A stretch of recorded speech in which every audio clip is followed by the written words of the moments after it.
Dans cette vidéo, on va parler de l'effet des différents facteurs sur l'équilibre, mais plus précisément du principe de Le Chatelier qui va justement venir expliquer l'effet des différents facteurs sur l'équilibre.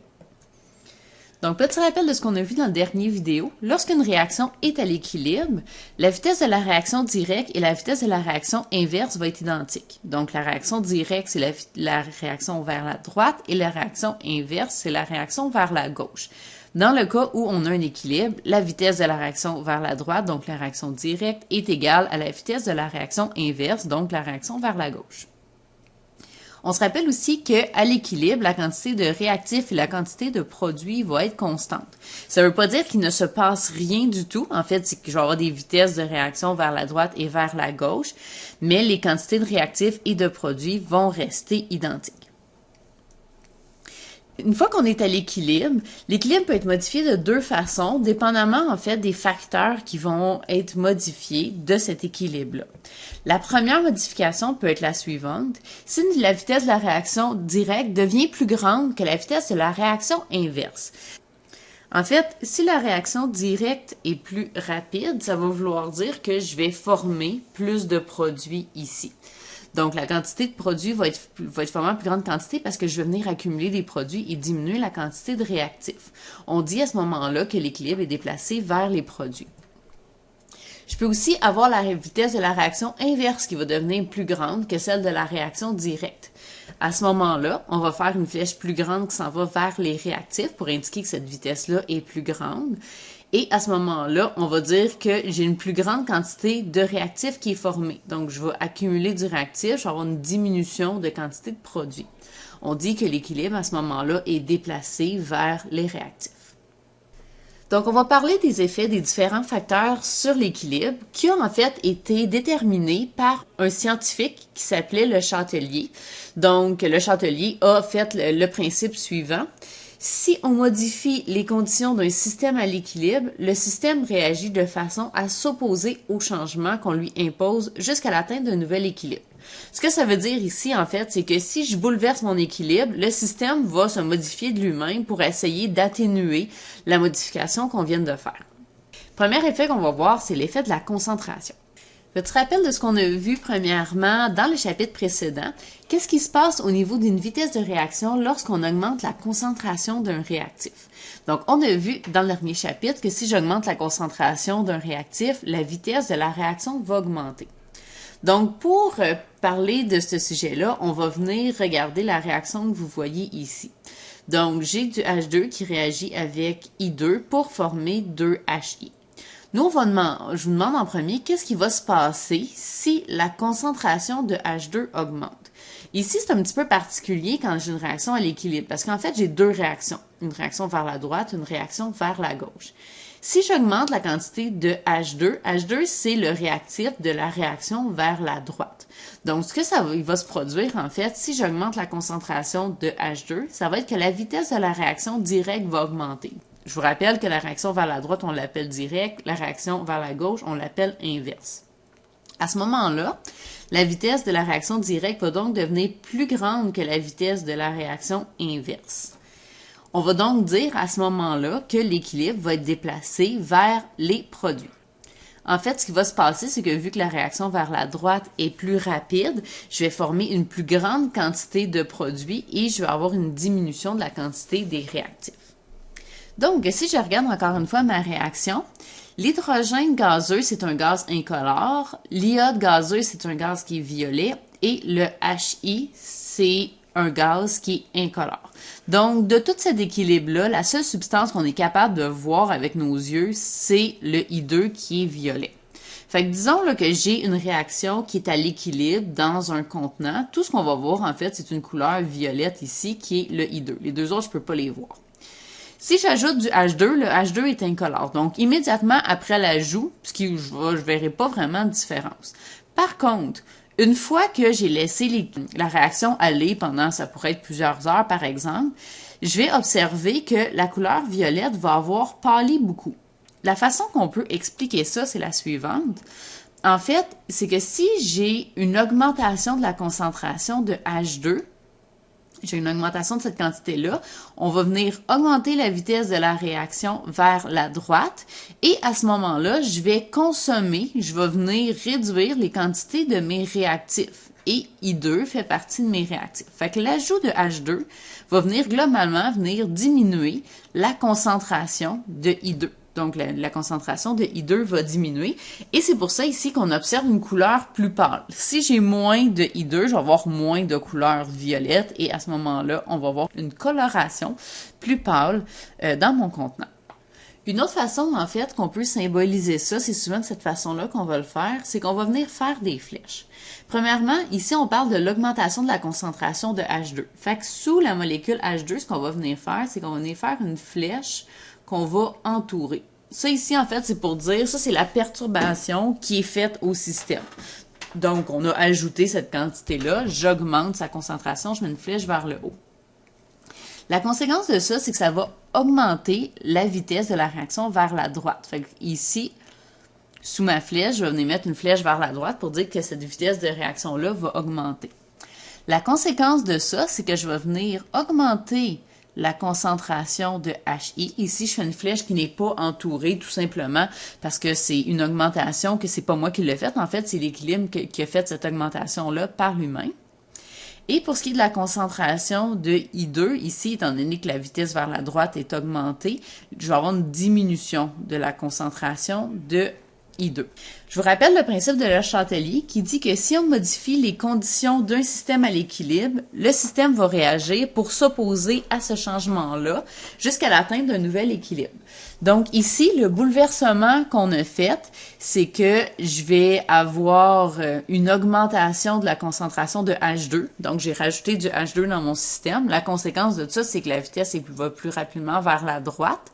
En fait, ici, qu'est-ce qu'il dit le principe de Le Chatelier? C'est que naturellement, le système va vouloir s'opposer au changement qu'on a fait. Donc, globalement, on a augmenté la quantité de H2, mais il va augmenter la vitesse vers la droite pour venir rediminuer ensuite la concentration de H2. Donc, c'est ça ici que le principe de Le Chatelier va nous expliquer. Maintenant, la situation inverse, on va maintenant observer qu'est-ce qui se produit si on diminue la concentration de H2. Donc, si on diminue la concentration de H2, ce qui va se produire, c'est que ça va diminuer la vitesse de la réaction vers la droite. Parce que dans le fond, H2, c'est le réactif de la réaction vers la droite. Si j'en ai une plus basse concentration, cette vitesse-là va donc être diminuée.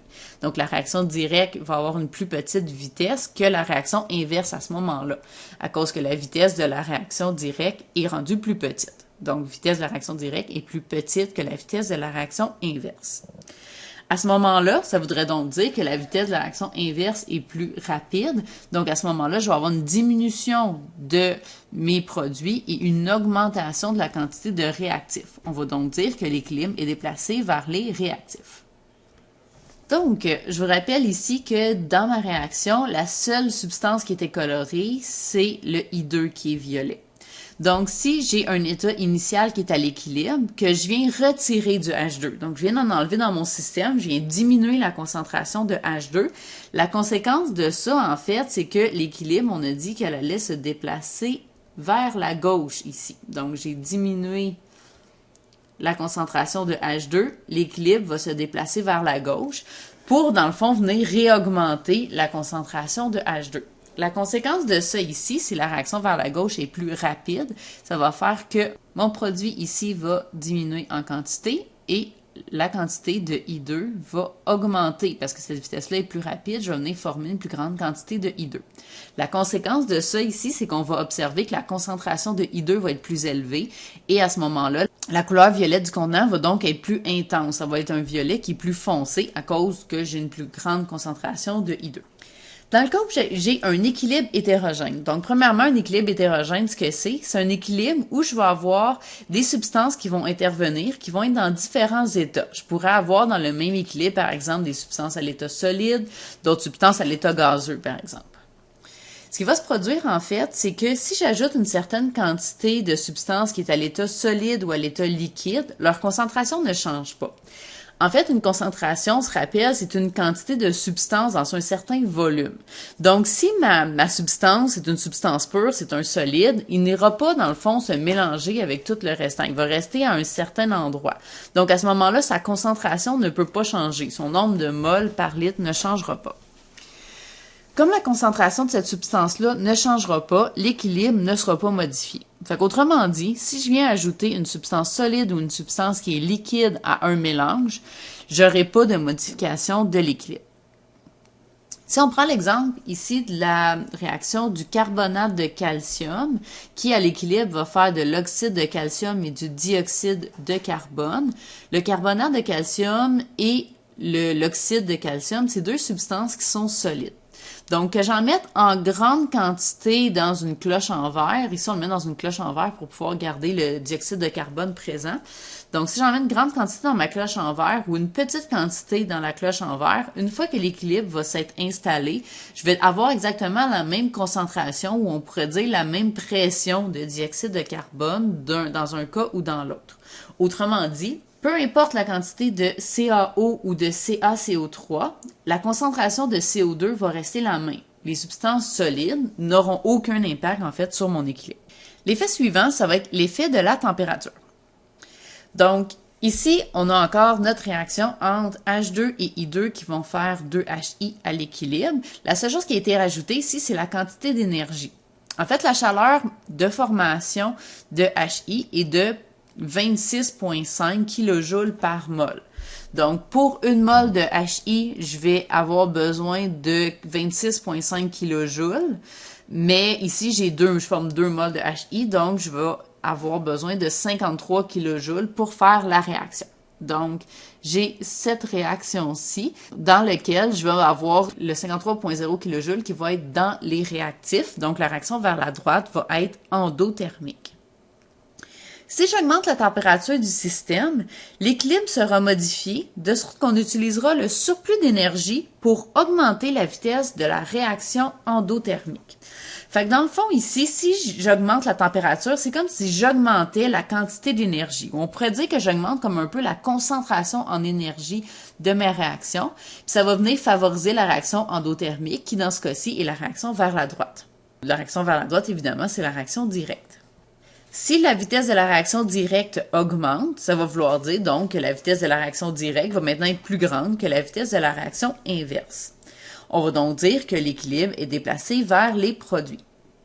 Donc, si on récapitule, en augmentant la température, j'augmente dans le fond ma quantité d'énergie. À ce moment-là, en augmentant la quantité d'énergie, le système va vouloir venir rediminuer cette quantité d'énergie-là, donc va déplacer l'équilibre vers la droite, ce qui va venir faire augmenter la quantité de produits et diminuer la quantité de mes deux réactifs. Si je reviens avec mon système, là, avec les couleurs, je vous rappelle que I2 ici, c'était la seule substance qui était colorée, donc qui était mauve. Donc ça, c'est mon état initial qui était à l'équilibre. Si je viens mettre mon contenant sur une plaque chauffante, donc je viens augmenter sa température, je déplace l'équilibre vers la droite. Et à ce moment-là, je vais venir augmenter la concentration de HI, mais HI est incolore. Je vais venir diminuer la concentration de H2. Ça non plus, je ne peux pas le voir parce qu'il est incolore. Mais ici, je vais aussi venir diminuer la concentration de I2. De couleur mauve, si j'en ai une plus basse concentration, je vais observer une coloration plus basse ici de mon mélange. À l'inverse, si je venais diminuer la température, ça serait exactement l'inverse de ce que j'ai fait ici. Je venais diminuer la quantité d'énergie, l'équilibre se déplacerait vers la droite, ce qui viendrait faire augmenter la concentration de I2 et j'aurais donc une coloration qui serait mauve plus foncée. Donc ici, c'est encore une fois une application du principe de Le Chatelier qui dit que si j'augmente la température, je vais venir faire augmenter la quantité d'énergie, donc le nombre de kilojoules, on pourrait dire, ce qui va venir faire déplacer l'équilibre vers la droite pour venir rediminuer cette quantité d'énergie-là.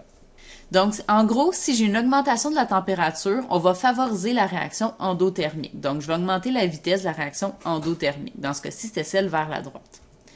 Si j'ai une diminution de la température, je vais plutôt favoriser la réaction exothermique. Donc, si je diminue la température, le système va vouloir déplacer l'équilibre pour venir réaugmenter la température. Donc, si je fais un petit résumé de l'effet des différents facteurs sur l'équilibre, donc premièrement, la modification de la concentration. Si j'augmente la concentration d'un réactif, l'équilibre va se déplacer du côté qui engendrera une diminution de la concentration de celui-ci. Donc, si j'augmente la concentration de mon réactif fictif A ici, l'équilibre va se déplacer vers la droite pour venir ensuite rediminuer cette concentration-là. À l'inverse, si je diminue la concentration d'un réactif, l'équilibre va se déplacer pour engendrer une augmentation de la quantité de celui-ci. Donc, l'équilibre va se déplacer vers la gauche qui va venir faire réaugmenter la quantité de A. Maintenant, pour ce qui est de la modification de la température, si on augmente la température, l'équilibre va se déplacer pour favoriser la réaction endothermique. Donc, si je viens augmenter la quantité d'énergie, l'équilibre va se déplacer dans l'autre sens, donc vers la droite, pour venir rediminuer la quantité d'énergie. À l'inverse, si j'ai une diminution de la température, l'équilibre va se déplacer pour favoriser la réaction exothermique. Dans ce cas-ci, j'ai utilisé une réaction fictive dans laquelle l'énergie se trouve à droite de mon équation, donc dans mes produits.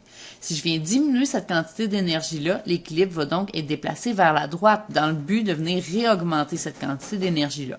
Il faut vraiment faire attention d'observer notre réaction correctement pour voir si l'énergie se trouve dans les réactifs ou dans les produits.